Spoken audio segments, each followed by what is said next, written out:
que eu lembro muito que minha tata falava pra mim, quando eu era criança, né? Porque a gente tem toda uma tradição com ervas, a gente é de uma família, de fato, que sabe a medicina tradicional, carrega toda a espiritualidade do nosso povo, do tronco do qual a gente faz parte. E a minha tataravó sempre foi a grande cuidadora, né? Da família, assim. E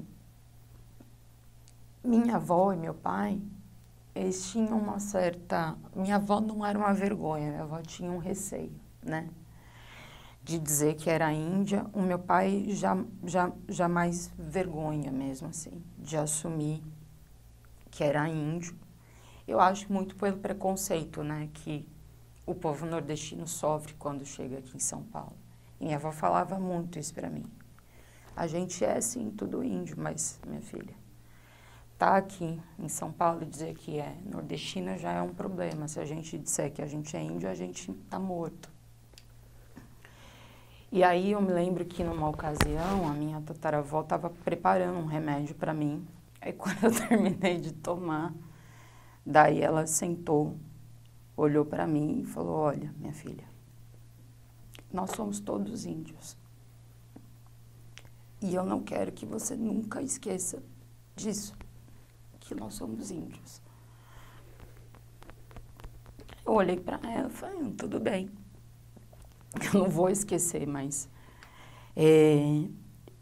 eu acho que eu levei muito tempo depois para entender o que é ser índio, né? Porque quando a gente é, não é uma questão para a gente é.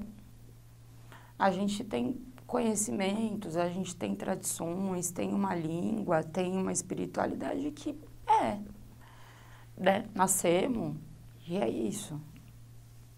E eu só fui entender o que significava ser índio nesse mundo, isso como questão política, quando eu tinha uns 16 anos, assim, porque eu sempre ouvia, né, meu pai dizer, minha avó, minha tata, mesmo quando eu perguntava, assim, mais aprofundadamente para eles as coisas, a minha avó só falava assim: não, somos tudo bugre, vai, é isso aí. Quando eu comecei a mostrar para minha avó algumas das coisas que eu fui descobrindo, fui desenhando, né, nossa árvore genealógica e mostrando para ela sabia, mas ela só ficava olhando para minha cara: deixa isso para lá, deixa isso para lá.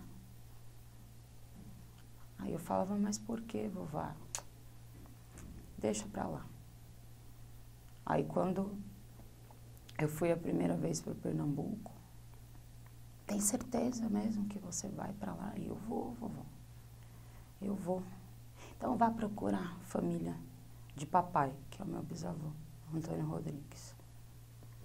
Antes de ir, eu peguei em rede social mesmo, cacei lá na rede social, botei Funiô, falei: o primeiro que aparecer eu vou mandar mensagem, vou entrar em contato e vou ver o que acontece. E já tinha ido algumas vezes para Pernambuco, mas nunca tinha conseguido conversar mesmo direto lá dentro da aldeia. Acho até que eu fiquei com um pouco de medo só de simplesmente chegar e falar então, né? Foi literalmente o primeiro que apareceu assim. Eu mandei uma mensagem.